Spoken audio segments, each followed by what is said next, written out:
fellow Africans, since 1957, when Ghana gained independence,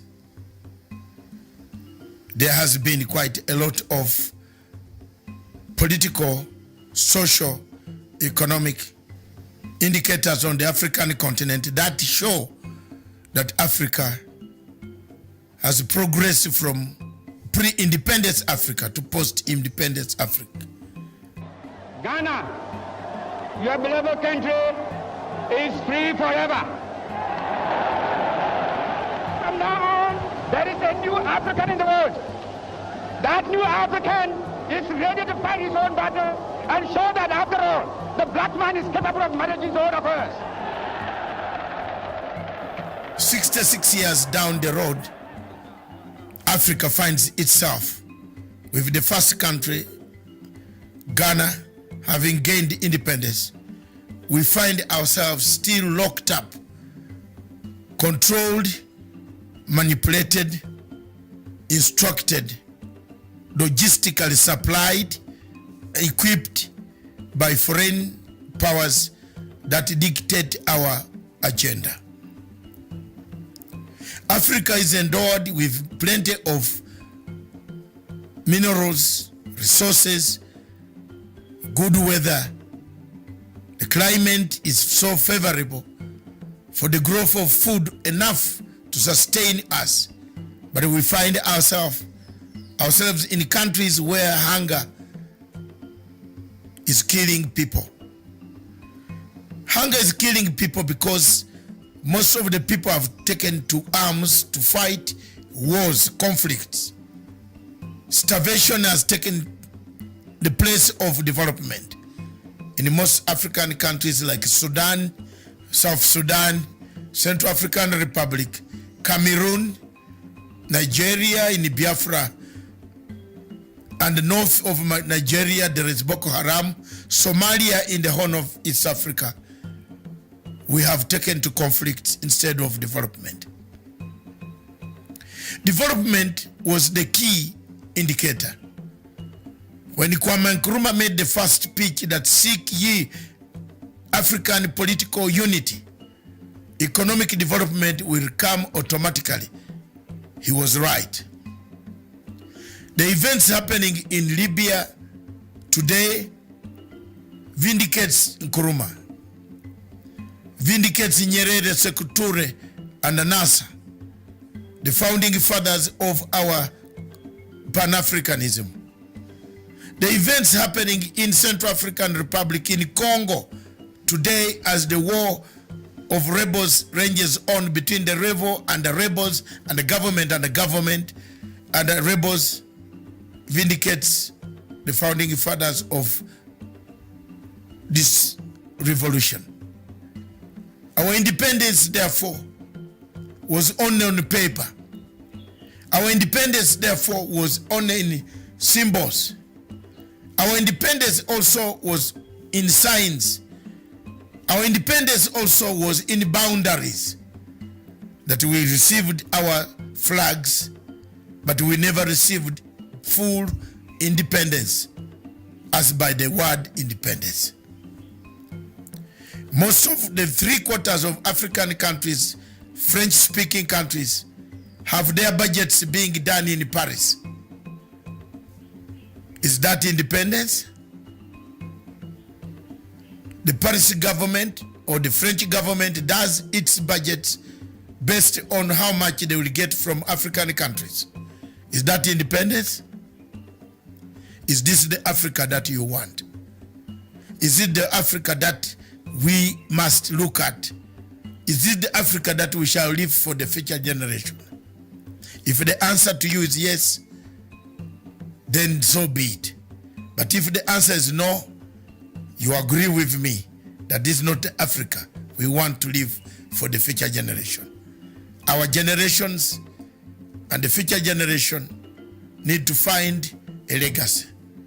What is the legacy that Africa and African Union will leave for the future generation? The wars ranging in Libya, in South Sudan, in Khartoum, in Mogadishu, in DRC Congo, in Amazonia, in Cameroon, Boko Haram, Mali, in Mauritania, the uprisings in Algeria, all point to one thing, that yes, we are not yet independent. We are still controlled by external forces. Thank you.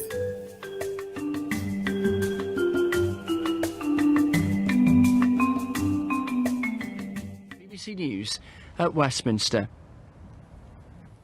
Anyone caught leaving the UK from England without a reasonable excuse could be fined £5,000 from next week. It's part of new COVID laws which come into force on Monday the 29th of March. Our reporter Keith Doyle joins us now from Heathrow. Keith, what do we know so far about this legislation?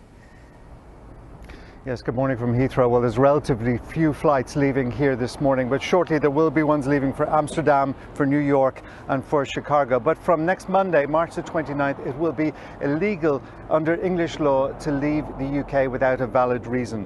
Now, you could get a fine of £5,000 if you do that. There's also fines of £200 for people who don't fill out those passenger information forms. Now, it's already illegal to go on holiday, but what this will do will make it an explicit offence to leave the country without a valid reason, so tightening the rules before any busy holiday season. This doesn't apply to the common travel areas, so that's the Isle of Man, the Channel Islands and the Republic of Ireland, but they can't be used as stepping stones to then go further. So that loophole of people going to Dublin and then flying on, that has been ruled out. There are exemptions, of course. You can leave the country for work, for study, for moving house and various health, family and safety reasons. Now, the newspaper headlines this morning are screaming that the holidays are banned until the end of June. Now, technically that's right because the law stays in place till the 30th of June, but it will be reviewed on April the 12th and every 35 days after that. That's in line with the government's roadmap. So it could well be lifted earlier, but what the government is doing here is putting everything in place so it can slam the brakes on any early summer getaway if it feels it's necessary. Keith, thanks very much indeed. Fellow Africans, I took this petition to the court in order to stop any future usage of falsehood and false documents, procured witnesses of the Waki Commission. I took this petition to the court 4 years ago in order to make sure that the Chief Prosecutor of International Criminal Court does not use this evidence anytime in the future, whether tomorrow or 10 years to come, to refer to this evidence because the evidence was fake. It is with this dismay and with this courage that I took to go to court in Kenya to seek a judicial review and to redeem the credibility of both those accused and the victims of this catastrophe that occurred in Kenya, that I decided to seek to expunge this report from the reports and the statute books of Kenya. It is unfortunate that the three judges in Kenya, whom I will name now, Judge Kanyi Kimondo, Judge Aburil, and Judge Onyengo, all of them sat down and gave very silly, flimsy, prudish, sardonic ruling against our petition. I want to tell the Kenyans that I have done my best. I want to be on record that should this thing reappear again, don't call me. Should it reappear again, don't say I never told you. Should the Chief Prosecutor of the International Criminal Court use this fake evidence again against Kenyans, don't say I did not tell you. My role was to go and remove these obnoxious toxins from the books of the Republic of Kenya. I therefore want to tell the world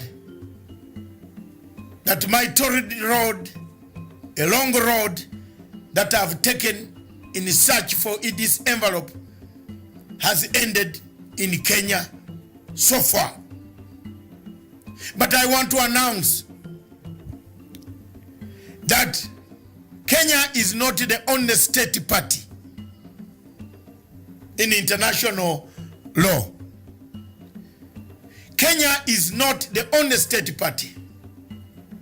I will in future very soon detail to you which other state party I'm going to seek this envelope to be expunged and to be made public to the people of the world.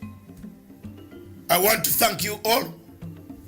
I want to tell you that a detailed document which is entitled My Long Road, Torrid Road to Work envelope will be found on www.panafricanforumltd.com.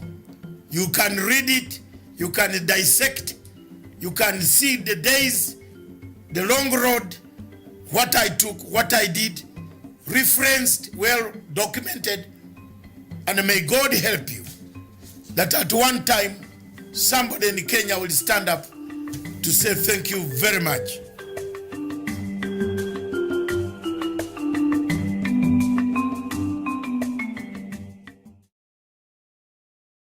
Good evening, viewers. Thank you very much for watching Punchline Africa Television, broadcasting from the Political Command Center in London. Good evening, viewers, and good evening all over the whole world, wherever you are, in America, in South America, in China, in Russia, in Europe, in Britain, in Africa, in Cape Town, in Cairo, in Abuja, in Accra, in Rabat, in Asmara, in Mogadishu, in Nairobi, in Kigali, Kampala, Uganda, in Rwanda, Angola, Harare, Zimbabwe, Maputo, Mozambique, Bangui, Central African Republic. Good evening, wherever you are watching us from Punchline Africa Television. The show is tonight, Diplomatic Leaks. This show is very significant to the country called Kenya. This is a television that talks about Kenya, talks about Uganda, talks about all African states. What ails Africa as a continent? What happened 67 years ago? Africa received the first independence. What have we done with it? Are we still under colonial yoke? Are we still mismanagement? Is our subject of the day in every governance that you see on the continent. Opposition looking for money from abroad to overthrow governments. Governments mismanaging, not putting programs that are supposed to be for the ordinary citizens. We see African opposition yearning for green dollar to overthrow their governments. In the 1960s, 70s, there were military coups. My country received the biggest share of the military coups. The most significant being Idi Amin Dada, the butcher of Kampala, who slaughtered thousands and thousands of people. Ate some of them. Coups became the day and the night of the people of Africa. Coups became the hallmark of our history after independence. When the white man left and gave us the flag, he came back to instigate coups. The 1971 coup was instigated by none other than the late Prime Minister of Britain, Edward Heath, because he thought Obote was a leftist, eyeing the communist states of Russia and China. The leftist tendencies of Dr. Milton Obote cost us the first government. In 1965, Kwame Nkrumah was overthrown in a military coup because of thinking he was too much leaning to the Russians in Moscow and Peking, which was now called Beijing. Those coups, 1965, again 66, General Aronzi in Nigeria grew up, got his wings and came down on Baba Tafawa Balewa. General Siad Barre followed several other generals. General Nimeri in Sudan rose up and took a coup against Prime Minister Ali Mahdi. Coups and coups, coup upon coup. Mobutu did not allow the freedom of the Congolese to be seen tested after independence. He took over power, helped to assassinate and kill Patrice Lumumba. Elsewhere in Africa, the Southern African parts remained under apartheid, and the Unilateral Declaration of Independence by Ian Smith. The Portuguese ruling the two territories on the west and the eastern coast, namely Mozambique and Angola. And in the western part of the Horn of West Africa, Amir Cabral fought against the Portuguese to liberate Guinea, not Conakry, the Guinea-Bissau. Here we are today in Africa. Kenya got its independence. Uganda got its independence. But are we really independent? My panel today will look at the aspects of our independence. Have we really marched on?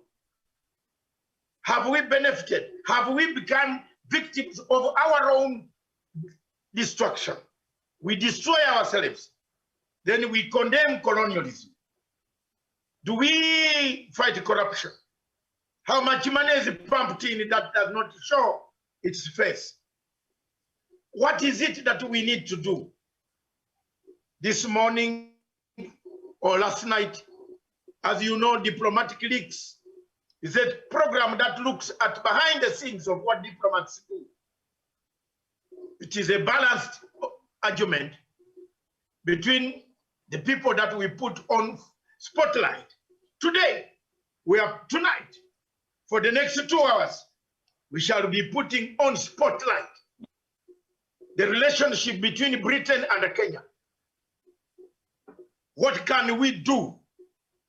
It is not a song. What can be done to change the bad blood that is coming up, to the extent that Kenya has, having followed all the SOPs, having done all the protocols of the World Health Organization, as stipulated by the World Health Organization, it has been embargoed or sanctioned on the red list.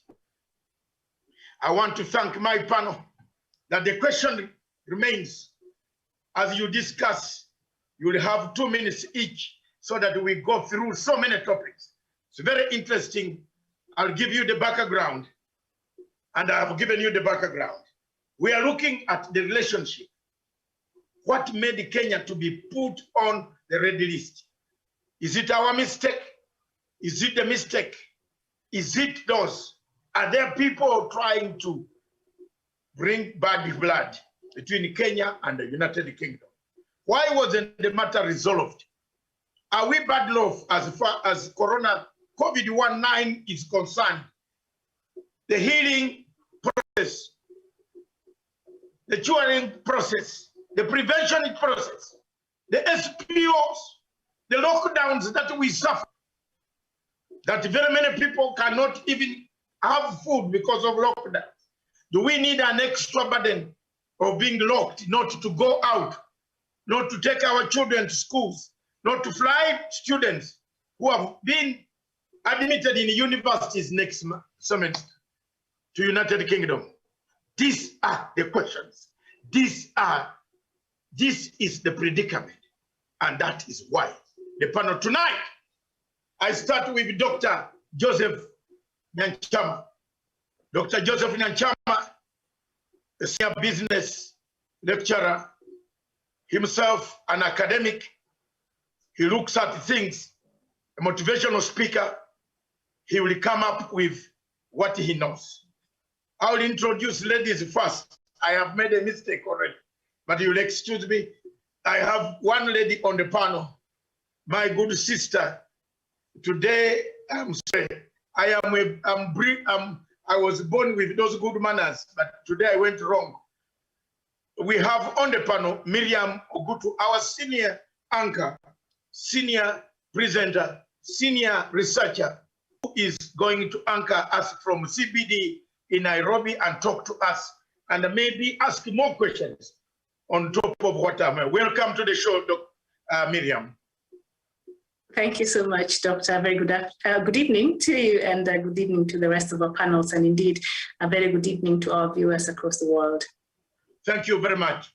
On the top, let me now go back to Dr. Joseph Nyanchama, a professional speaker, a man who says it as it is, a man who likes BBI, a man who supports Uhuru Kenyatta and Raila Odinga in the pursuit for unity or purpose. Dr. Joseph Nyanchama. Test the microphone.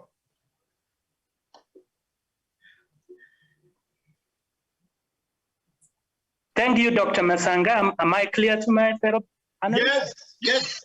Thank you, Dr. Masanga. Thank you very much. And this is an opportunity for me to just make a few statements. Dr. Masanga, you know, I personally usually say there can never be political independence without economic independence. And there can never be... Hold the fire. Hold as I introduce this, then I release you to go. In the left corner, in the right corner, we have one Douglas Kirimi from Meru in Kenya, the Republic of Kenya, in the mountains of Kenya. Good evening, Douglas Kirimi. Good evening, Dr. Masanga, and also to my co-panelists and also to our viewers across the world. Thank you for having me on the show. Then next down on the panel, we have none other than investigative journalist. Our man, a friend who does investigative pieces, Sean Daniel Wesonga. Good evening. Very good evening, Dr. Masanga David in London. Very good evening to other panelists and our viewers here in Kenya, Africa, and the rest of the world. Good evening. It's a pleasure joining the show tonight.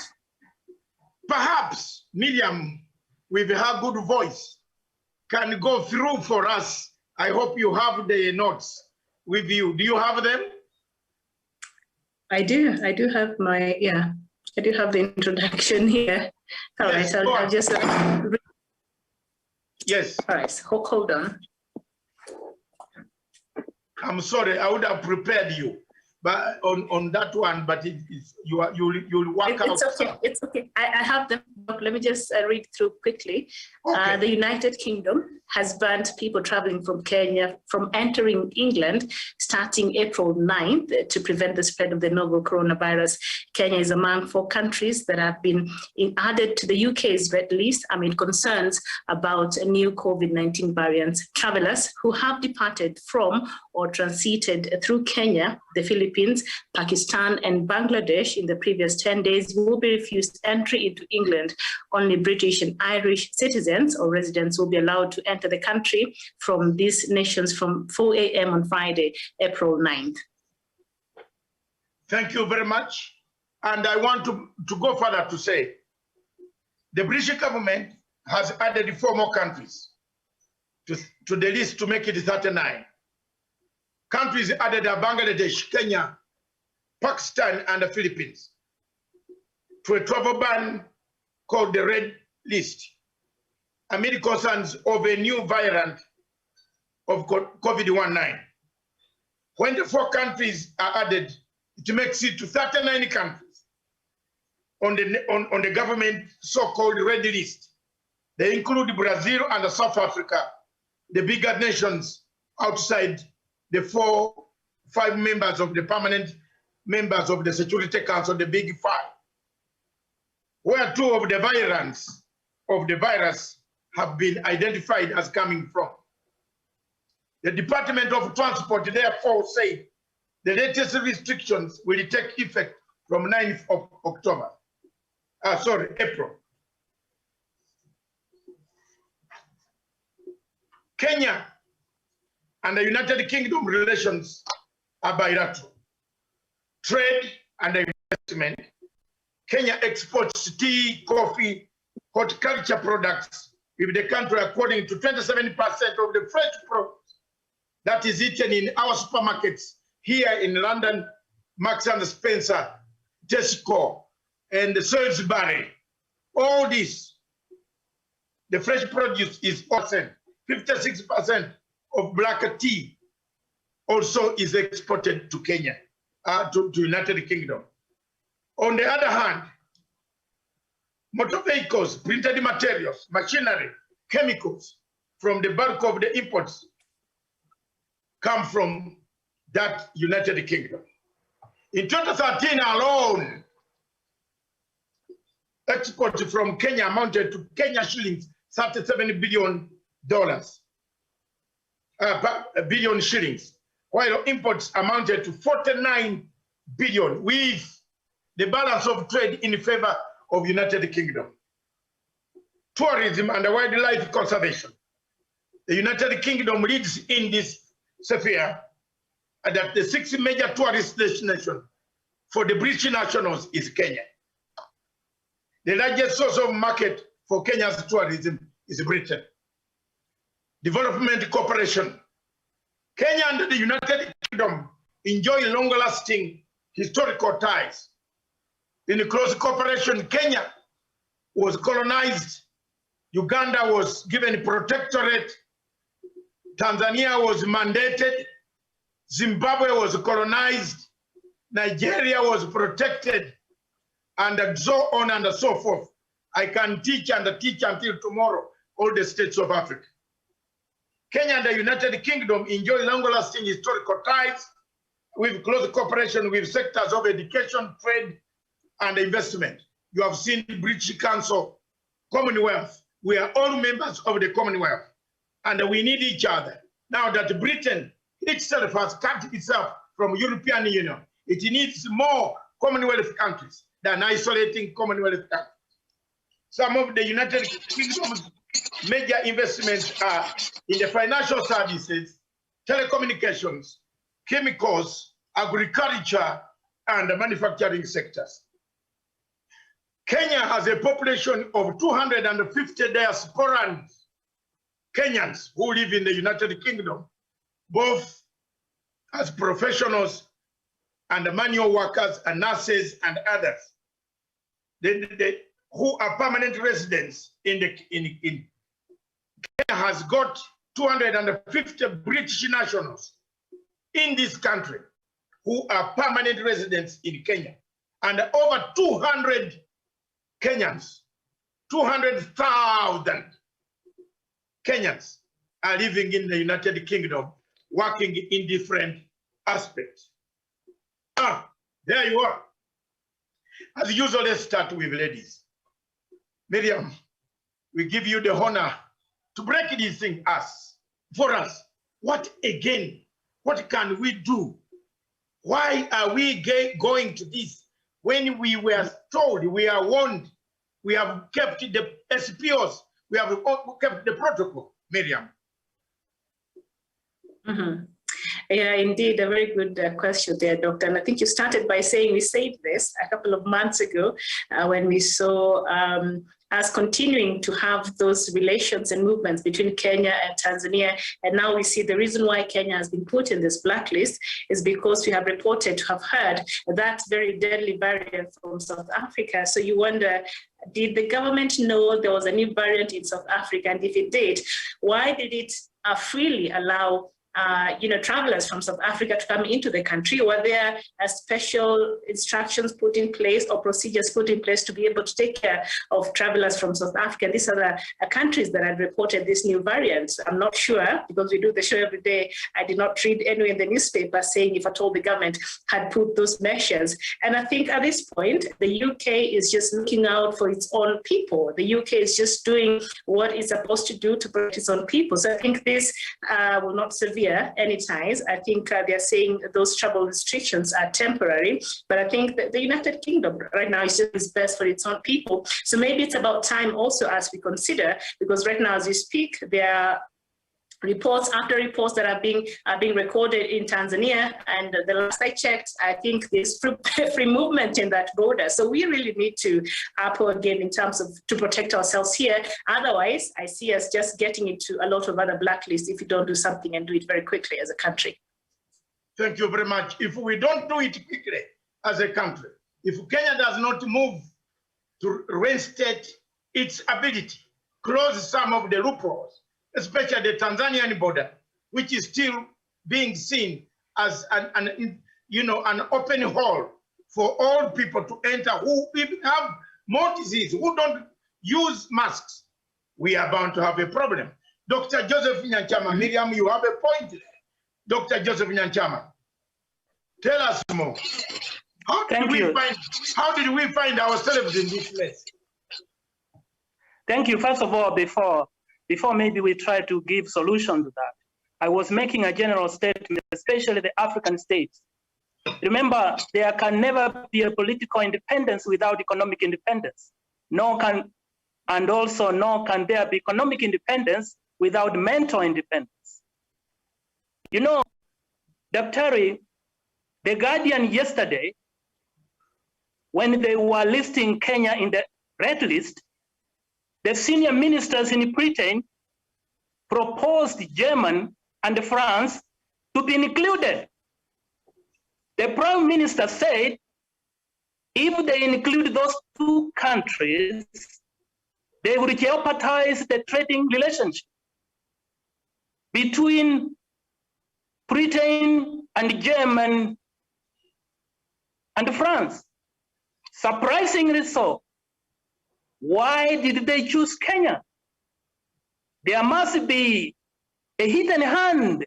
Even if, things which appear in the surface are not necessarily the entire truth. These people from developed countries, they give with one hand under the flashing light of cameras, and they take with the other hand in the shadows. I have given one credible example. Why did they decline to include Germany and France? That is a question they need to answer. Otherwise, we Kenyans, we may be suspicious that there is a bone to pick, especially with the oil blocks. The conflict we have with Somalia. I can't link it yet, but we want still to know why. I have given examples of the two countries. Yes. What Kenyans, we need to up our game and demonstrate that we have put all the necessary health protocols to protect all citizens of the world so that they may lift this sanction. This happened when Portugal and Mauritius, when they demonstrated they had put effective protocols in place, they were removed from the red list. I think in Kenya we need to up our game, but still, personally, I'm very suspicious with this action. I think the Ministry of Foreign Affairs has not yet released any information not anything I know, unless my fellow panelists have had. And they need also to release and comfort, and continual release will give comfort to the citizen that this is a temporary measure. For now, Dr. Masanga, I submit. Thank you very much, Dr. Joseph Nyanchama. Thank you very much for the contribution. Is there some motive, ulterior motive? What are the ulterior motive? What is behind the scene? That we don't know. Miriam said, we've done our best. People were warned. We saw this coming months ago. Is there anything much that Kenya should have done to stop this? Let me pick on Wesonga. Daniel. Yes. Much that Kenya would suggest. What we suggested later. Let's see. Is there anything wrong that we might have not done properly, which is putting us through the red list? Yes, thank you, Dr. Matsanga. And of course, I've heard your background of these Malay. And one thing that comes out clearly is that both Kenya and Britain are dependent on each other on a very, very extensive way. And being that Britain has a number of companies which are investing in Kenya, and Kenya has been exporting coffee, tea, and also depending on Britain for tourism, then that tells you that we have very, very strong bilateral relations. And therefore, slapping us with these sanctions on travel bans, it is really a backslap on our face, and it's going to have a very, very repercussions on our economy. But Dr. Matsanga, one thing we have to look critically at is that Kenya and Uganda are both in the East African region. And in as much as combating COVID-19 is concerned, Uganda has been having so many policies, so many measures like what we are having in Kenya. But I think what we are not doing quite well, Dr. Matsanga, in as much as Kenyans are maintaining social distance, we are using face masks, we have banned social gatherings. One thing is that we are still having porous borders with Tanzania, with Somalia, and that poses a threat to our very own people. And looking at the UK, as per yesterday, before we had that ban, the statistics were showing that over 500 people land in the UK from Kenya. That's a big number. Out of 500, if we were to do a probability of maybe the infection, you could maybe find like 10 or maybe a range of 3 to 10 people who might have come into contact with the virus. So therefore, as a country, we need to do away with this laxity on our borders. We cannot be telling people to observe all these regulations by the World Health Organization and the Ministry of Health when we have people coming from Tanzania. The other day, you saw a member of parliament. The other day, I saw also a Kenyan lawyer saying that 4 politicians from Tanzania had come to seek asylum in Kenya. How did these people cross the border when we are having a situation in Tanzania where our hospitals are overwhelmed? We have high number of people who have been affected by this virus. So that means that in as much as we are protecting our people against getting infected with the virus, we are not doing much due diligence in ensuring that our borders are under lock and key. And therefore, Dr. Matsanga, it becomes a zero-sum game. Everything that we are doing in terms of health measures goes to the drain when we allow people from Tanzania to mingle freely with in the Kenyan side of the border and transmitting the virus. So I think that could be the basis which the UK used to put us in the red list. Because when you see on the Ugandan border, we do not have people moving in and out on their side with Tanzania. So, and that is why I believe Uganda has not been put on the red list. I submit. So yours is that the government, the people, and the Kenyans might not have done enough in order to get themselves out of this. And they may be. What else can be done? Let me come to screaming. What do you think Kenya can do better to show to the international community? The president has declared a lockdown. People have been told to have fast. It is not, we have put laws that you must be found with your mask. You must keep a social distance. You must wash your hands. what makes people in Kenya drop the marks? What makes them not adhere to this? Is it poverty? Is it related to people going out an extra mile? Because you cannot compare Britain and Kenya the way they can service their COVID-1 lockdowns. In Britain, everything is there. Medicine is available. Hospitals are available. Beds are available. They might be overwhelmed, but there is a doctor to each person in the United Kingdom. I have a doctor who has not seen me for almost 22 years. He keeps on writing letters. Even one of the last letters is, am I still alive? Because I don't go to his GP. In Kenya, I don't think there's a doctor who looks for you, to be very honest. So if Britain wants Kenya to march on the same strength as it has already developed 1,600 years of democracy, is it possible, Douglas? Thank you, Dr. Masanga. And I think I will marry my point to those of Sean Wesonga and concerning the issue of honoring Tanzania. Kenya has been very relaxed in terms of honoring its foreign partners and friends across the world, especially Tanzania, who have been very reluctant, including their former president, John Pombe Joseph Magufuli, who was very defiant in terms of honoring of coronavirus cases and all that. And another perspective is that Kenya allowed a lot of these people to come to our hospitals when they ran down their country and also did not respond well to the coronavirus issues.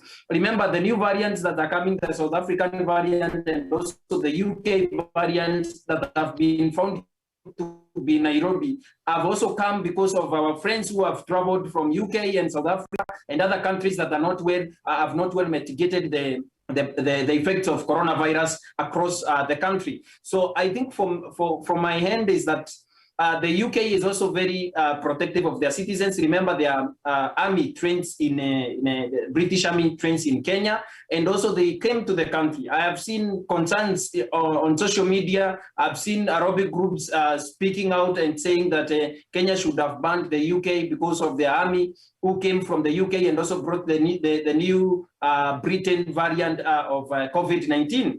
But besides the issue of Tanzania, the way we abandoned Tanzania is totally out of hand.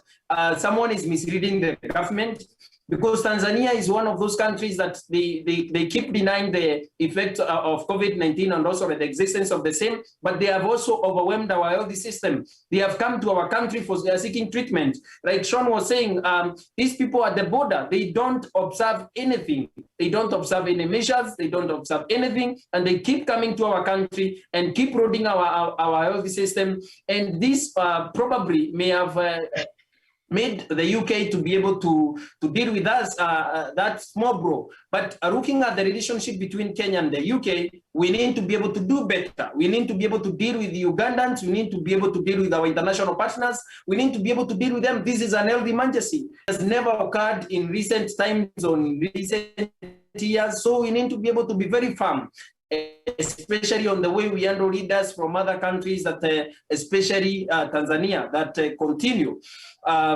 moving around and also not observing anything concerning coronavirus, but they want to come to our country. They want to bring the new variant and any variants to our country. So we are very reluctant as far as our foreign handling of the same when it is about our other partners and other friends across the world, these countries like Tanzania. But when it comes to our citizens, we are arresting people for not wearing masks. We are telling people to wash their hands. We are observing all that. The president has crossed this, about 5 counties. The country is under total observation of these protocols from Ministry of Health, apart from a few people who keep breaking them. But when it comes to other countries, we keep exempting them. And this, I think, is the message that we are being sent.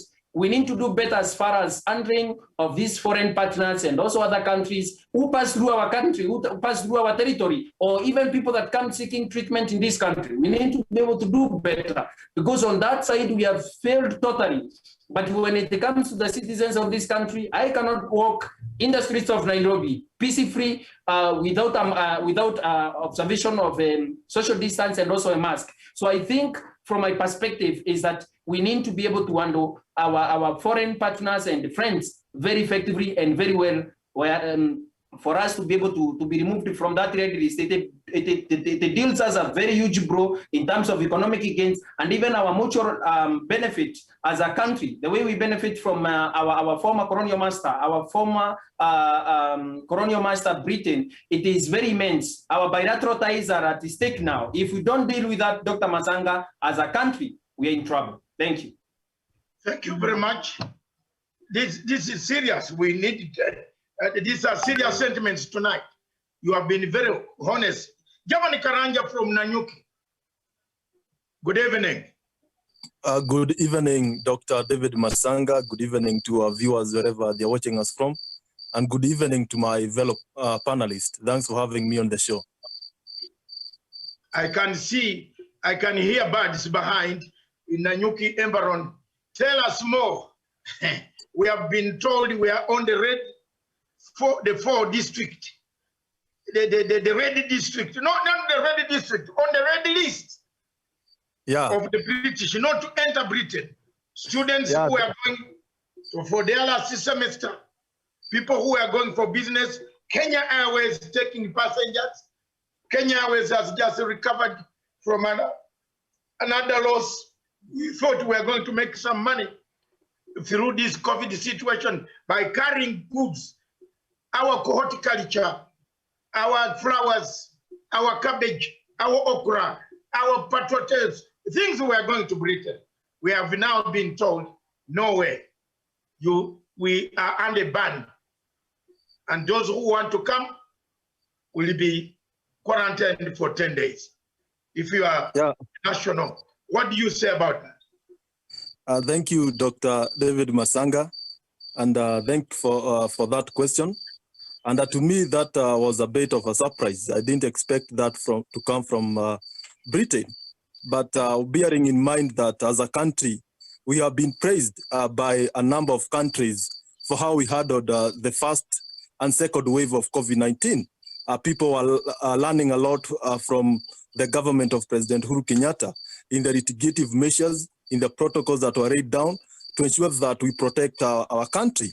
And even Britain was among the countries that praised Kenya for the exemplary work that we did to curb the spread of COVID-19.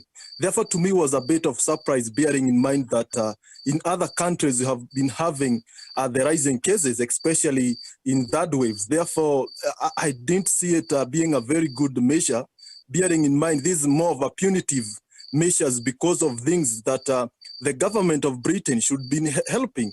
They should be giving us more resources and more vaccines to ensure that we protect our people, rather than coming up with more ways to ensure that we don't go well in terms of curbing the spread of COVID-19. To me, I think they have made the decision from the rising numbers that we have in the country, and by the government of Kenya, allowing people from South Africa to bring a variant, a different breed of COVID-19 to our country.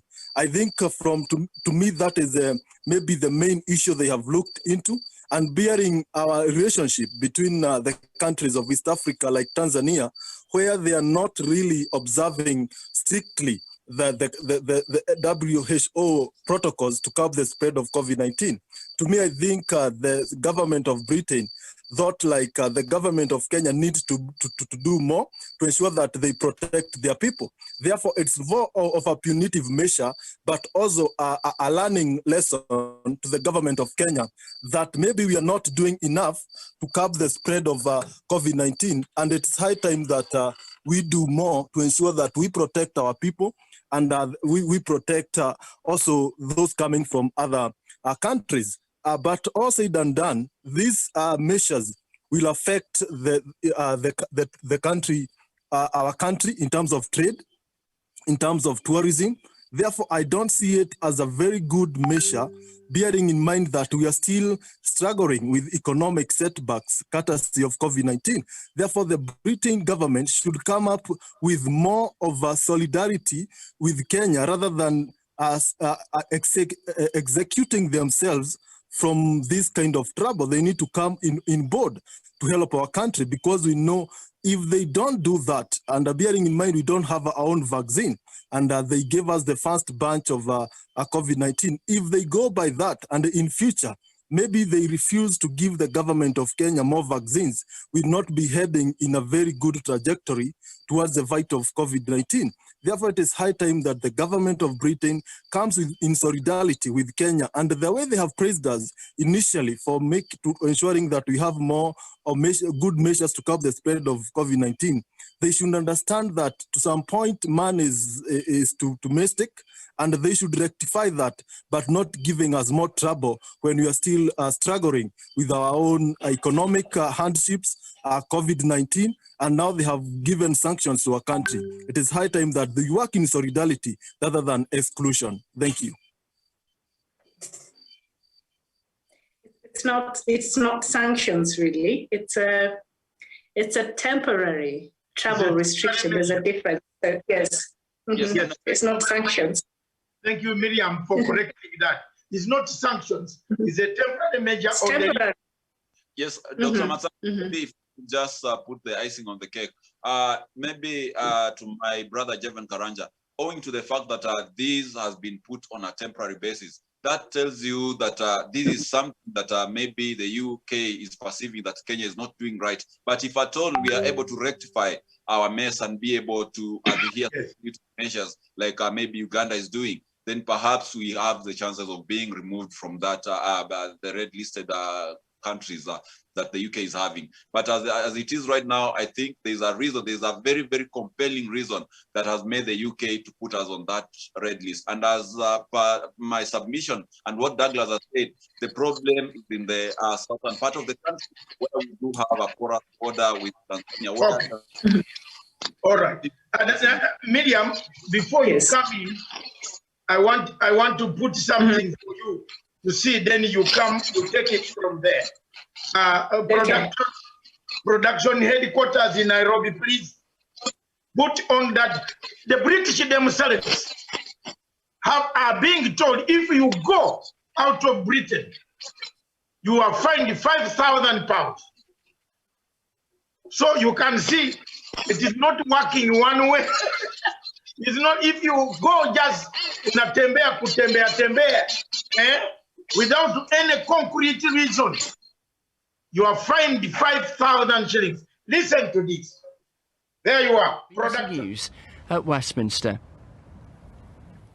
Anyone caught leaving the UK from England without a reasonable excuse could be fined £5,000 from next week. It's part of new COVID laws which come into force on Monday, the 29th of March. Our reporter Keith Doyle joins us now from Heathrow. Keith, what do we know so far about this legislation? Yes, good morning from Heathrow. Well, there's relatively few flights leaving here this morning, but shortly there will be ones leaving for Amsterdam, for New York and for Chicago. But from next Monday, March the 29th, it will be illegal under English law to leave the UK without a valid reason. Now, you could get a fine of £5,000 if you do that. There's also fines of £200 for people who don't fill out those passenger information forms. Now, it's already illegal to go on holiday, but what this will do will make it an explicit offence to leave the country without a valid reason, so tightening the rules before any busy holiday season. This doesn't apply to the common travel areas, so that's the Isle of Man, the Channel Islands and the Republic of Ireland, but they can't be used as stepping stones to then go further. So that loophole of people going to Dublin and then flying on, that has been ruled out. There are exemptions, of course. You can leave the country for work, for study, for moving house and various health, family and safety reasons. Now, the newspaper headlines this morning are screaming that the holidays are banned until the end of June. Now, technically that's right because the law stays in place till the 30th of June, but it will be reviewed on April the 12th and every 35 days after that. That's in line with the government's roadmap. So it could well be lifted earlier, but what the government is doing here is putting everything in place so it can slam the brakes on any early summer getaway if it feels it's necessary. Keith, thanks very much indeed. That's Keith Doyle. Miriam, there you are. Yes.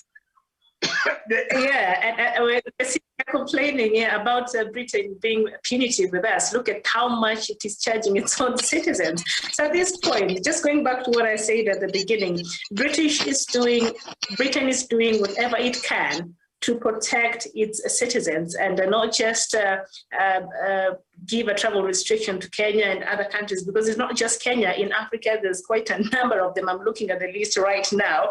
And I heard Dr. Nyanchama trying to bring in the maritime issue between Somalia and Kenya. As much as we know in this dispute, actually, so British is supporting Somalia in this regard.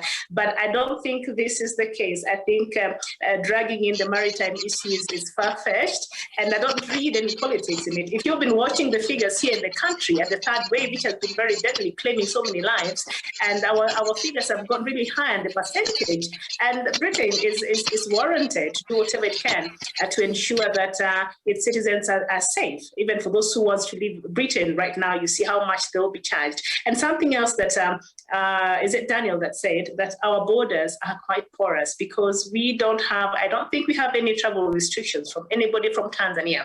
Now, anybody from Tanzania could be coming from South Africa and other countries, because now the reason why actually Britain has had to put this travel restriction is because they have discovered that we have this very deadly variant from South Africa, and it's still trying to contain its own variant over there. So taking this problem to them, that will be compounded, and they still haven't gotten theirs under control yet. So because of our porous borders, and because of how lenient we are, I think this is something that we created for ourselves, and the British government has said it's temporary. So I think now we'll just have to deal with it. And I saw Kenyans yesterday, and it was trending, Doctor, after this travel restrictions given, Kenyans were saying, oh, Britain, when they had the highest, when the figures were going up there about over a year, right, in Britain, and Kenya sent them flowers. And remember, Kenyans complained so much. So now Kenyans came back, and that became a conversation, and they were saying, we did send them flowers, and now they have given us travel restriction. And I wondered, what does one has to do with the other? It has they have no bearing at all. And so I think we cannot run from responsibility. We have to take responsibility on our part for bringing this to ourselves. But it is temporary, so I don't read politics in it at all. Thank you very much. I think, Miriam, if you can see a British national being fined 5,000 shillings, 5,000 pounds. Euro. Mm-hmm. A pound, yes. On a serious point, if you have no reason unataka manga in Mombasa, Malindi, Durban, where you want to go to Mara, to Manga without any good reason, and it is a law, and you now compare this to your Kenyans. The Kenyans, the way they are complaining in media, Uhuru Kenyatta only closed down the restaurants, closed down the nightclubs, where they go to make a gossip. Some of them don't even buy the food. They make a gossip, and the food rots, and it goes back in the kitchen. Yes, that's the truth. This is why people are crying for restaurants, is they want to make a gossip there. A man leaves home, dresses in a tie, suit, he goes to sit there. Anangojea kuomba, can I have 500 shillings? My children. A man with a tie, you find him, he has a full body, not disabled, not one leg off. You can be sympathetic. But there are people really who go to these restaurants from morning. Miriam, I had a friend who could come to the restaurant with a tie in Intercontinental every day. I don't want to mention his name on this because I'm a very good friend of his. And he goes home with 2,000, 3,000 shillings. The last man, he always waits for his matanga. When he sees my car parked outside, he said, yeah, life is now going to be okay. Now you wonder, when people close restaurants, and then there is a country fining its nationals, Joseph Nachama, a country fining its nationals for mangamangering, for you leaving Heathrow Airport before the immigration officer allows you to go. You must tell the truth. What are you going to do where you are going? Is it important? Because they don't want you to bring them a disease that will incapacitate their health facilities. Nyachama. Thank you, Dr. Miriam, I never imputed any motive of political in nature to the maritime. What I was saying is a preposition, first of all, I put, why did they exclude Germany and France? it is a remote possibility. That is having been said. Let me come back to Dr. Masanga's, that they pretend putting a fine on its people, 5,000 pounds, if they are found mangling. Let me tell you something. The most critical resource of any nation in the world is its people. They are protecting the resources. The real resources of Britain is people. People. In fact, a man called Ziglar said, I quote him, the greatest nation in the world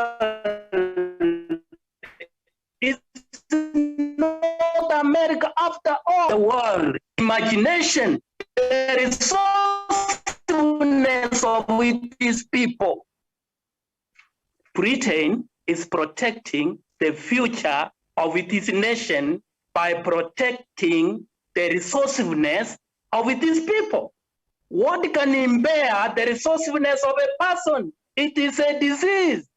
In this case, a deadly one called COVID-19. That is why they are going to extreme measure. If you make a risk of mongering, as Dr. said, you are going to be fined not just little money, a substantial amount of money. But the bigger picture, my fellow panelists, Britain is protecting its people. And I want to tell my fellow countrymen, especially leaders, who are criticizing President Uhuru Kenyatta, when he has an internal will to protect its people, because that is the ultimate responsibility of a leader. When you make life to continue, life will continue. So the reason why Britain is doing this, protecting its people. Absolutely. I submit that. Thank you. Thank you very much, Dr. Nyanchama. Protecting its people, as Miriam also has said, the people, 5,000 pounds is a lot of, is almost 8,000, which can build a house in Bungoma with the windows and cemented, and with Bungoma, which is the county of Mr. Sean Wesonga. Look, if you look at that, protection of people, has Kenya tried to protect its people enough? The answer is yes. I've seen of some of the measures where they have tried to protect people, to tell people to keep the SOPs. Are the SOPs kept in Kenya? Let me change the subject, Miriam. And let me come back to you. You ignite it for us. Dialogue. Is there a way, a wider dialogue can save this situation? A wider dialogue. I think at this point, yes. At this point, it's not a diplomatic tiff. This is a health matter, a public health matter, an international health matter in that regard. So a dialogue, yes, but I don't think they're banning the trade. I don't think that it is that extensive. I want to believe so. It is just the travel restrictions, but I don't think they're banning other things coming from the country going to the UK. So perhaps, yes, maybe the two countries need to engage and see, is there a better way of handling the situation whereby we don't get to suffer so much, because we're just resurrecting our economy over there, and even Britain itself. So I think that there has to be some level of consultation, but I think we still have to do more. And Doctor has brought up the issue of Germany and why Germany has not been put in that list. But what we know is that Germany is doing a lot in terms of ensuring, as much as the figures also they are going up, because they're also in the third wave, but they're doing a lot in terms of making sure that these restrictions, they put the whatever that needs to be done in the country. So they're doing far much better, but we've seen how we've been laxed here in the country, and the issue of porous borders. I think that is what Britain has if you were to speak the truth, I think that is where they're having a problem with. Our border is quite porous, because in Tanzania, we don't know the variant we have there in Tanzania. Maybe we got it from there. we don't know what's going on in that country. So if Kenya, you're not going to make sure that you keep yourself safe from there, so we're just going to put a restriction on you. So I think we're just suffering because of that reason. Okay, thank you very much. Miriam, before I leave you, and then come to Sean Wesonga. Honestly speaking, as the Minister of Foreign Affairs,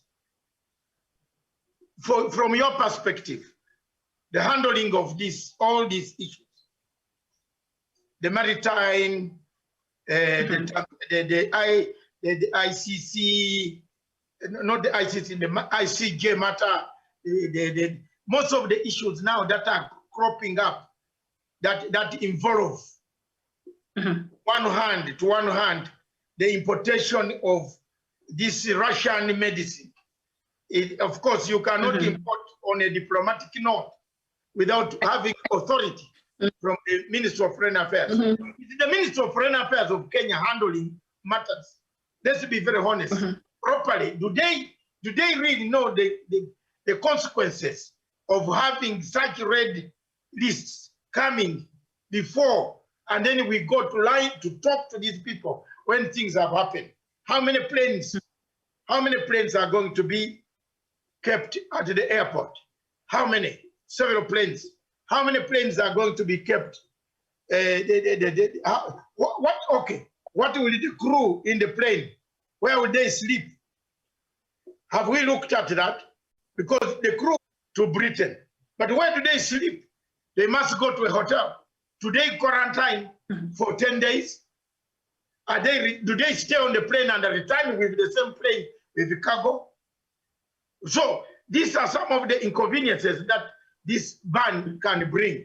But has the Ministry of Foreign Affairs of Kenya, the ministry that used to bring Kenya to the top, the one that we knew Kenya was flying with the flag, is there a confusion somewhere that most of these hiccups are all coming out?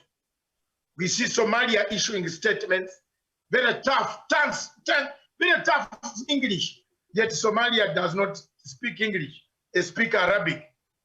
But when you read the English of Somalia on their press statement, you say, oh my God, what is going on in the ministry?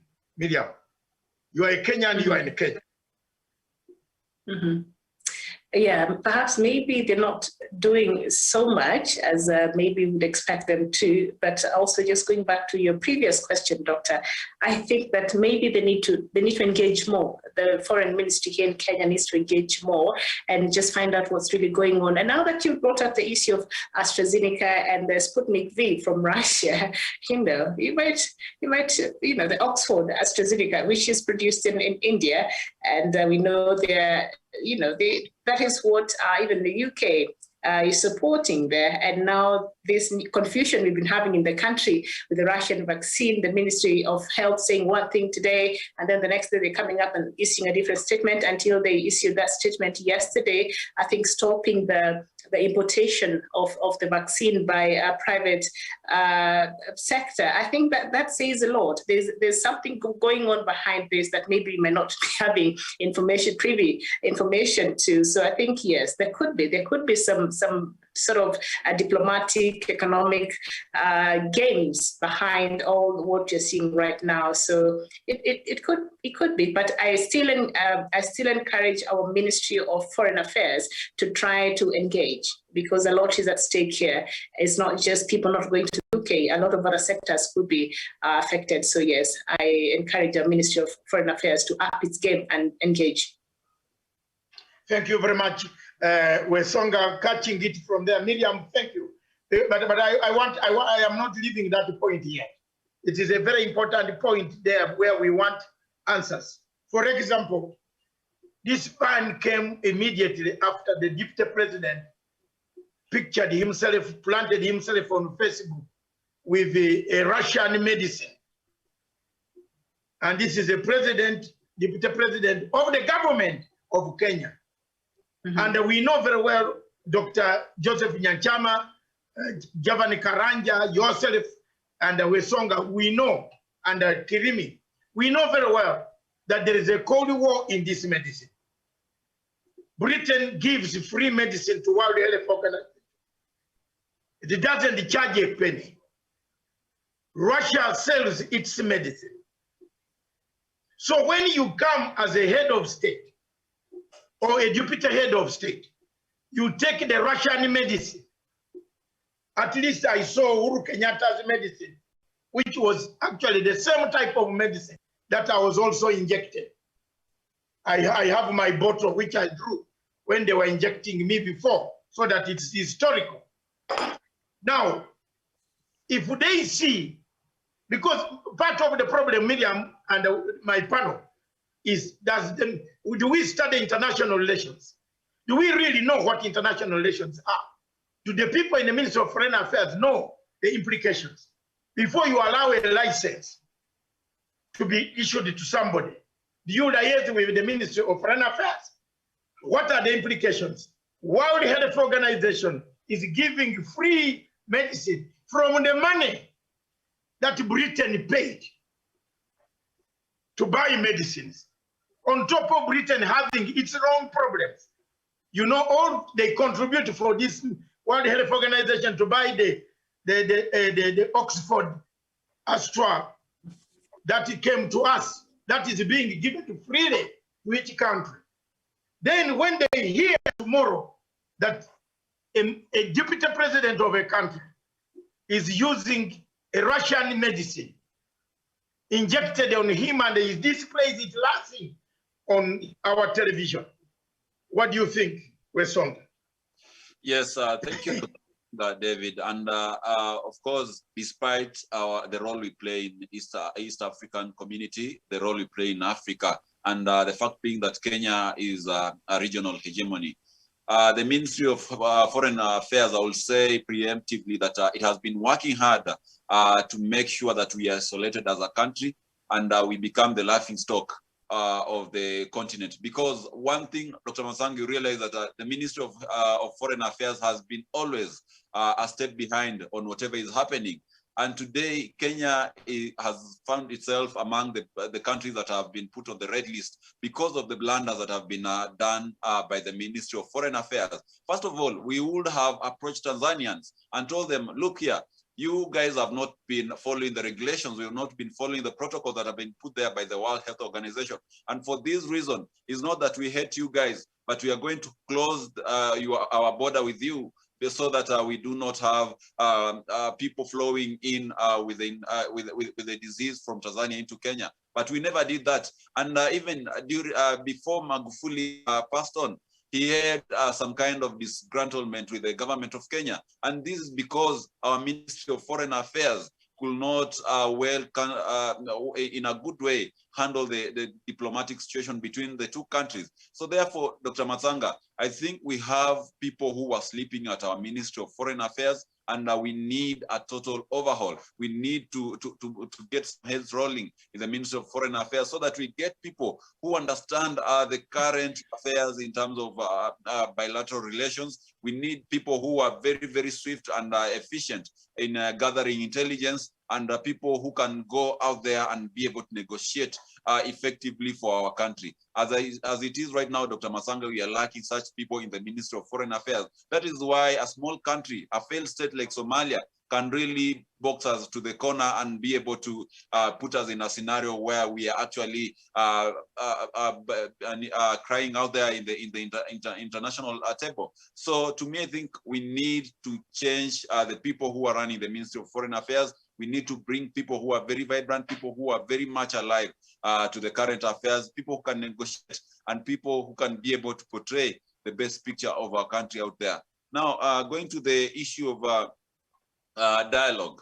I think we need dialogue with the UK. We need to tell them that we are very, very important partners. And even though maybe we might have lapsed in one or two measures that are there in terms of combating COVID-19, we are willing to go back to the drawing board and come up with measures that will ensure that we are at par with the other nations. But also, this dialogue should not just end between Kenya and the UK, because I understand the root cause of this problem is Tanzania. We need to go back and tell Tanzanians also that because of of our interests our wider interest being at stake, we also are going to close the border between you guys, that we are able to sort the mess that we have at home first before we can be able to consider. I understand we have the East African integration, but as Dr. Nyanchama said, the health of the people are the greatest resource that a nation can ever have. So without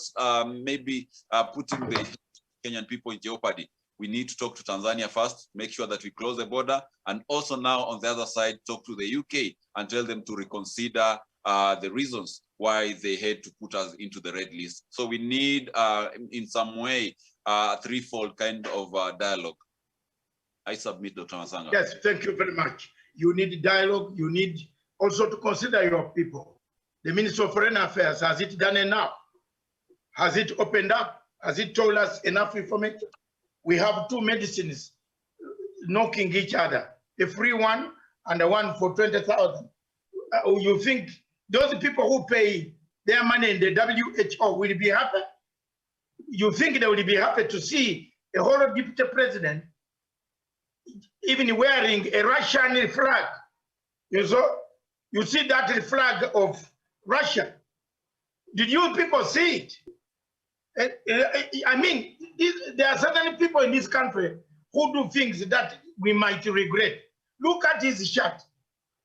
He wore on that same day, he put, you see that one is a Russian flag. Look at the Russian flag, how it looks like. So look, you are creating a problem for the government. He never liked this Mutahi Kagwe from the beginning. And he wanted to make sure that Mutahi Kagwe collapses in his policy. So he goes to display the Russian medicine, and the Russian medicine is being sold for an amount of money.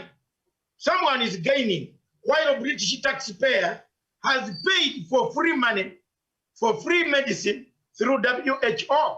And two, the medicine that is the Russian has not been authorized by WHO to be used on human beings. So there are so many things that we are going to have out of this, and the Kenyans are not looking at this. They are saying, oh, the government does not like the deputy. But some of the medicine, if you look at both of the medicines, it is a longer tale of a story. One of them suppresses disease for some time, short term, but one removes it, fights it for a long time. So you choose which one you want. You want the one from Russia, it will be very good, quickly come. But then after 1 year before your 2022 elections, you will be in one of the comas. That is the truth. So it is up to you. So people have chosen what to do. Nobody wants anybody. There is no law in Kenya that forces people not to take that medicine or not. But maybe what angers the Cold War. Miriam, I'll also take this question to the whole panel as I come to Japan. Is the Cold War coming in this war of COVID? Are we playing the Cold War syndrome? Is the Cold War beginning to work on Africa? That if you are seen collecting medicine from this place, it can create you chaos, because Britain has been tolerating us. But when they saw the whole deputy president with a shirt in a Russian flag, they went for the red district. Do we have enough people who study international law, international relations? Do we have them in the Ministry of Foreign Affairs? Do they understand international implications? Do we do international intelligence? Do we get international intelligence? Do we have capable international intelligence officers to do the work? Are they doing the work to give us information that we want? Because it is very important to have quick international intelligence systems. From the time this thing started in Wuhan, Africa was going to suffer these circumstances today. Javan. Thank you very much, Dr. David Masanga. And I'm seeing that also the government of Kenya has also given their own restrictions to those people who are coming from Britain, and they're asking them to observe some of strict measures in terms of quarantining themselves and having a documentation to see that maybe they are vaccinated or they are safe to be in the country in the first place. Therefore, a lot is happening. And I think, a lot is happening in terms of geopolitics. And I think Kenya should not be part of these international politics, but we'd rather want to protect our people from COVID-19. That should be the aim of Kenyan government. We know for even when we had the first government of Mzee Kenyatta and Jaramogi Oginga Odinga, there was a quite of ideological differences because you see Mzee Kenyatta was more of a capitalist and Jaramogi went to the Russian and communist. And we have seen the deputy president. And I think this is where maybe the international politics might be playing in, trying to play some kind of communist politics, trying to mobilize people around the Hasra narrative. And now he is taking a dab from a communist country. Maybe he wants, maybe in future, he might try a luck in to do some diplomatic if he happens to become the president with the country of Russia. But you see, as a country, we have the laws to be followed. Therefore, we should not be dragged to this kind of push and pull by deputy president or those people who don't want to abide by the laws that we have in the country to portray Kenya as a country that is divided in terms of international relations, or in terms of international diplomatic. Therefore, it is high time that the government of Kenya ensure that we don't go and be part of these politics. They are there. Let us, the government of Kenya, ensure that it protects its people. That should be their first prominence or a priority at the moment. Because if we fail and we join hands in this kind of push and pull and Cold War arithmetics, our people will suffer. And bearing in mind that we are still a third world country, we might suffer hard than those key players in this kind of politics. Therefore, the Kenyan government should ensure that we protect our people and we have enough measures so that maybe in future, in few days to come, the government of Britain will lift the travel bans that it has already issued to our country so that we can continue having the one-on-one interaction with the people of Britain. Therefore, it's high time that Kenyans comes up on board and portrays its ability of the third way, ensuring that our borders are not porous so that we avoid those kind of restrictions, maybe even from other countries. Therefore, it is high time that we play and we avoid being a part in these international or Cold War politics. Thank you. Thank you very much. We now shift a gear to our final submissions of the question of cooperation and trade. Miriam, bring it out for us. The trade. Recently, Kenya allowed British traders and items to be tax-free to come into this country. And similarly, Britain allowed a junk of all items.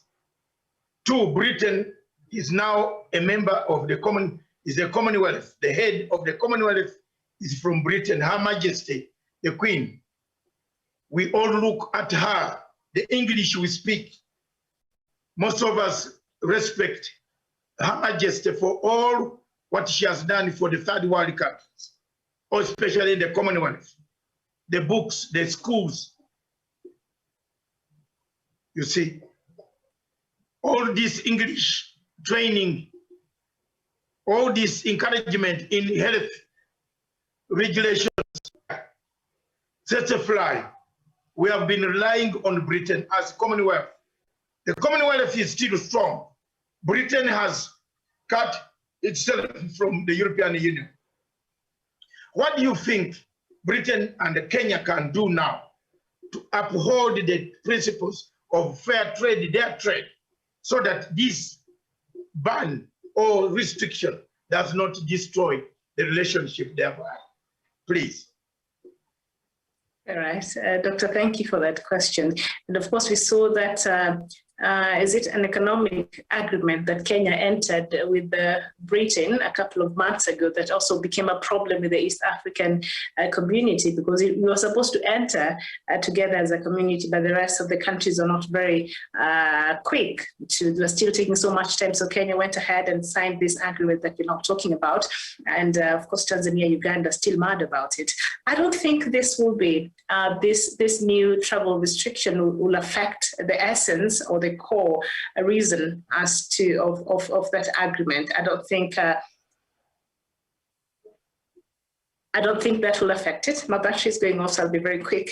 Very quick. So I don't think that will affect it. But of course, the issue of fair trade, that has been an issue, because a lot of times the trade agreements we enter, even with Britain and other countries, seems to favor them more than they do favor us. So I think even our Ministry of Trade and Industries, we need to relook some of these things, as much as we are sending our things there. But a lot of times the trade is quite imbalanced. They get to benefit more from these lopsided agreements that we do have with them. So maybe as a country, we really need to look at some of these things.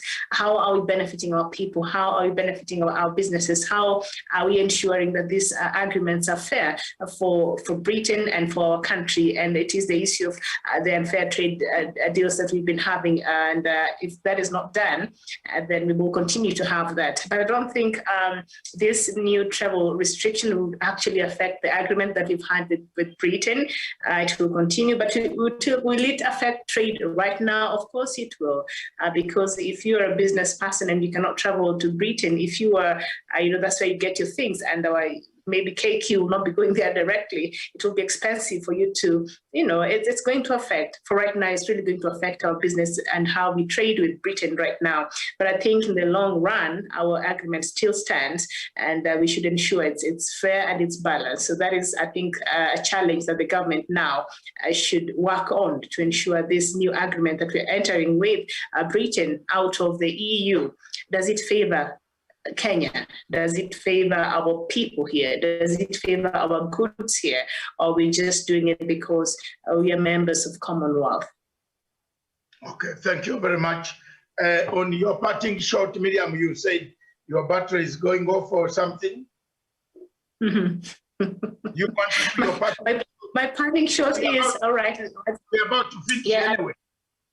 Yes, I think we are suffering consequence of a very diplomatic blunder from our deputy president. What he did was just out of order. He shouldn't have done that. If anything, Raila is more closer to Russia because he went to school, but he studied in Russia, when he had run there for a political asylum. But we didn't see him do that in public. So whatever political, mileage the deputy president was trying to gain by this was a diplomatic blunder on his part. He should not have done that, and now we're suffering part of the consequences, and also possibilities of us being dragged into a Cold War between Europe and Russia that has existed for years.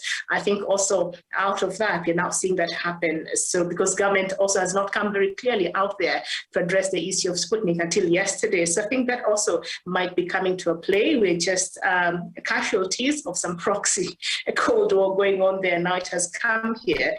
But all in all, I don't think it will affect how we trade or how we continue to have a relationship with Britain in the long run. I think this is, as they say it is a temporary measure. So I'll just take them at their word, and unless something else, comes up or changes.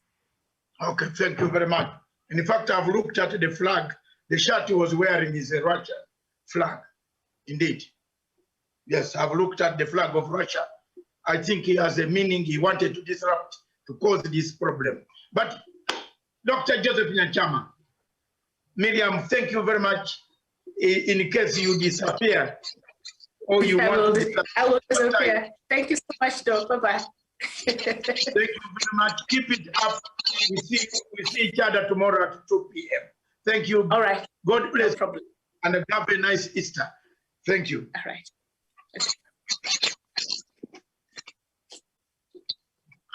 Thank you. Thank you, Dr. Thank you, Dr. Masanga. First of all, let me make a statement which I read, that it says that the beauty may take a woman to the palace, but it is only character that will keep her there. You know, there are people who have got positions, they think that their beauty or capacity or intellectual capacity is what will keep them there. It is the character. Regarding to the challenge that number 2 has posed on the diplomatic front, I think that's a short term, and I think with the diplomatic skill of negotiation or talk, I think that one will be resolved. I believe the Ministry of Foreign Affairs know how to go about that. Coming to the issue of negotiation with Britain, as Miriam said, in the long term, we don't see a much challenge, but in the short term, there is a trade challenge. What I could propose, and maybe implore the Ministry of Foreign Affairs to negotiate on this matter, is as much as people have been banned to travel to Britain, if there is a window that can now allow only the airline crew plus the goods, and then when they reach Britain, then they are subjected to the same conditions as that of citizens of that country. In that case, you know, in the short term, we will be having some goods flying from Kenya to Britain. That is a window maybe they can now try to negotiate, as much as they have now banned fiscal people from traveling, because there are around 550 people from Kenya who visit Britain per week. If now they can negotiate for the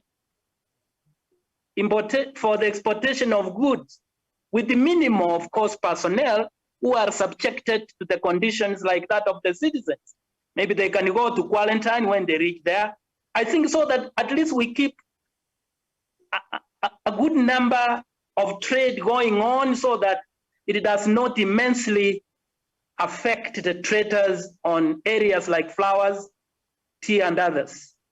I think that is my take on the issue of diplomatic negotiation, because, you know, this is a problem which cannot be shortened because the pandemic may go the full hog.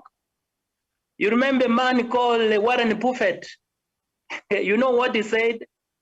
The fact that the pregnancy of a woman takes 9 months, you could be foolish enough to make 9 women pregnant thinking that you will get a child in 1 month. There is a period in which certain things must go full hog. Since this pandemic, we do not know how long. I think the ministry and government, they need to find a way how they should keep on trade with Britain in the short term. Because in the long term, I think the analogy of the 9 months would have been over and the child would be born. There is an issue which people talked about Tanzania. In fact, I have a report which I read in one of the medias.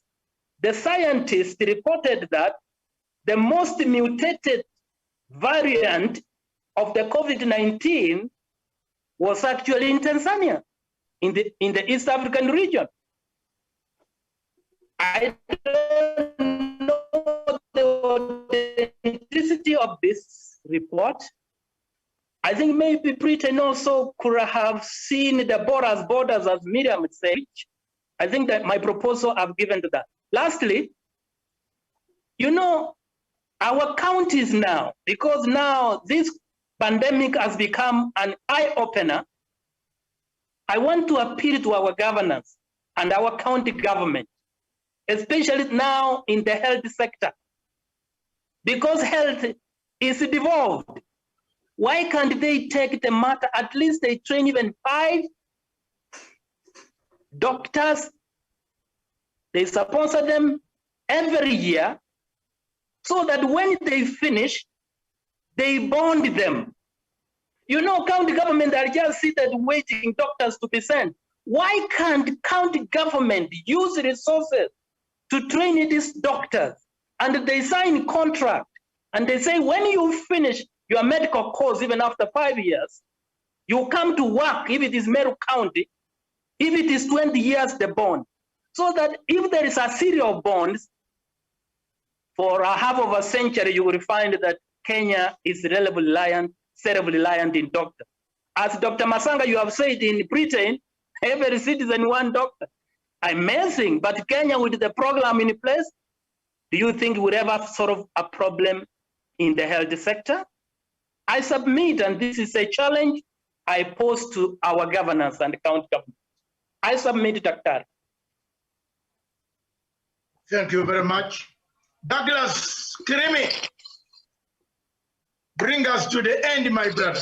Thank you very much, Doctor. You have brought out very important cardinal issues. Issues that, what can we do? Our trade. What can we do to make sure that we get off this red list? What can people do now? Thank you.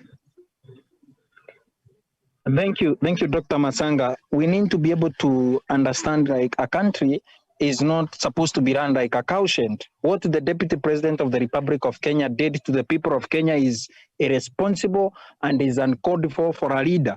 A man who masquerades around as a leader and also as a Deputy President, which he is constitutionally, cannot be able to put us in this diplomatic kind of a mess that he has put us, because we are fighting wars because of a man and his greed. We cannot be able to feed greed of one man because his allies have been implicated in this vaccine scandal, and this is a man who wants to defranchise the people of Kenya.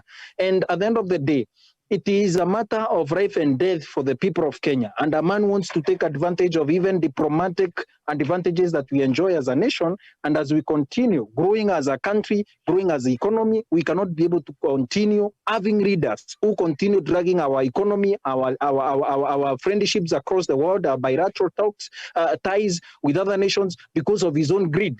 We need to be able to look at our leaders. How do they present our country out there? How do they represent our own nation? As a country, we need to be able to deal with these issues and deal with them decisively. Another perspective is that we need to be able to have a proper engagement with our outside world. Today, the Ministry of Foreign Affairs has been able to retaliate and also put up some punitive measures against the people of Britain and also their government. But that does not help.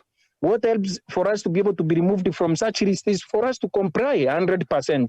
It's for us to continue our own engagement with the outside world and make sure that as a country, we are at par with what the world is doing in combating and the mitigation of COVID-19.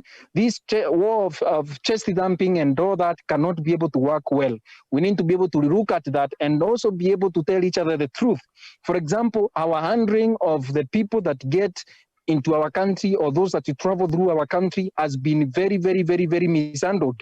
We have been able to let people go who are at this South African variant and also the UK variant come into a country, leave this variant here at home and continue with their journey. We need to be able to curb that and tell the Minister of Foreign Affairs the truth, because sometimes it is not even the recklessness of Kenyans that we are suffering today. We are suffering because of a greedy Deputy President, Dr. William Ruto himself, and also we are suffering as a country because of how we have handled the outside world and the way they have come through our country and those that have come into our country. We need to be able to deal with those issues and deal with them decisively so that we can be removed from this red list. When Britain and Kenya go into this kind of a cold war, it is Kenya that is going to suffer. Kenya needs to be able to run, to be able to deal with their issues slowly but sure, so that we can be able to be removed from this kind of list. Because if Britain keeps putting us on this list, it is the people of Kenya that will continue suffering, and it is to the detriment of the great populace of the Republic of Kenya. I submit to Dr. Masanga.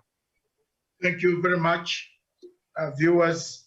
I just want to come to Sean Wesonga to ask you to take it away for us as we look forward to meeting again tomorrow at 2 p.m. East African Standard Time, where this debate will continue.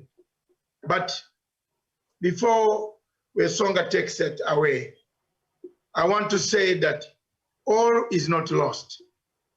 Kenya and Britain have strong relationship. The mishap that has taken place today can be ratified tomorrow. it can be rectified, it can be changed. We need to adhere to our SOPs, and we need to change our modus operandi. In terms of international relations, we need to create lobby groups in international relations. We need to have people who can speak, activists who can speak louder outside there. We need people who can market Kenya and put a position. The ambassadors who can say, no, look, our country, the numbers are very late because we have managed. What has happened to our embassies? The embassies seem to be docile or dormant. They don't work, they are not functioning. Is there something that we can do? These are all suggestions that we shall look at tomorrow, but Wesonga take it away for us. Yes, thank you, Dr. Matsanga. And of course, as you put it, the fact that Britain has put us there in the list tentatively, it tells you that we've been given an opportunity to redeem ourselves. And therefore, if we can go back to the drawing board and be able to put our acts together, then we shall be able to get out of this list, because being there, it's really limiting a lot of people who are doing business in the UK, a lot of things that ought to have to be done during this particular period, and understanding that during this particular time, we have very difficult times in terms of running the economy and all that. We believe that sooner enough, the Ministry of Foreign Affairs will be able to go and broker very good working terms with the government of the UK to ensure that we reinstate the conditions that were there before, so that Kenyans are able to travel into and out of the UK quite easily. Also, we need to remind leaders, especially the political leaders, that their actions really reflect on our image internationally. And for the person of the Deputy President, who is an office holder, and his office actually is the second most senior-most office in the land. Really, they have to be watchful on how they carry themselves out there, because their actions will always come with implications. So, Dr. Masanga, like the rest of the panelists, I also hope that we as a people, we're gonna put our heads together and be able to work on whatever maybe perhaps might have put us into this list of countries which have been banned from traveling to the UK the sooner possible, because this ban on travel will always come with heavy implications on our people. I submit. Thank you very much, viewers, wherever you are in the world. Thank you very much for watching this show, Diplomatic Leaks. It always comes at a time when we see some diplomatic fires all over the world, all over African countries. We look up for any nation that has got a problem. Don't hesitate to send any topic to us. We shall handle it. Today we looked at Kenya. How much can we do to bridge the gulf that had widened? And I think we have contributed, we have shown where the weaknesses are. But there is something that I want to leave the panel and the people of Kenya. Deputy President William Ruto is the same person of 1992, and will always remain the same in 2022. If I'm wrong, Jesus will be my witness one day. The forest, there is a Turkish saying that says, the forest was shrinking, but the trees kept on voting the axe. For the axe was very clever, and convinced the trees that because his handle of the axe was made of wood, he said he was one of them. If that does not fit William Ruto, then tell me whom it fits. Can I repeat? It looks the doctor is taken apart very far, that doctor will. I have quoted the Turkish. That's why I went to school. I went to school for these purposes. I read political science for these purposes. I did not read it for nothing. I did not stop outside the school. I read it while cleaning planes and toilets and everything in the United Kingdom. Therefore, I give you what the medicine is. Dr. William Ruto, the Deputy President of Kenya, is the same man of 1992 and will remain the same man of 2021 and 2020. So the forest was shrinking, but the trees kept on voting for the axe.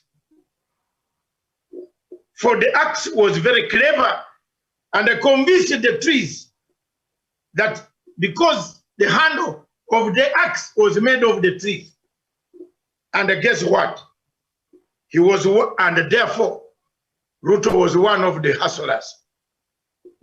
Can't you make that? He's a man who buys medicine from Russia and convinces people. You have seen so many of these guys shouting on Facebook. That is one of them.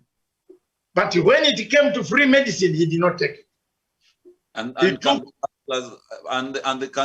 Can his supporters actually afford the kind of money they were paying for that vaccine? I believe they were paying almost over $200 to get that particular vaccine. So the question is, can the hustlers, those who live in Mathare, those who live in Kibra, those who live in Babadogo, can they be able to access that kind of vaccine?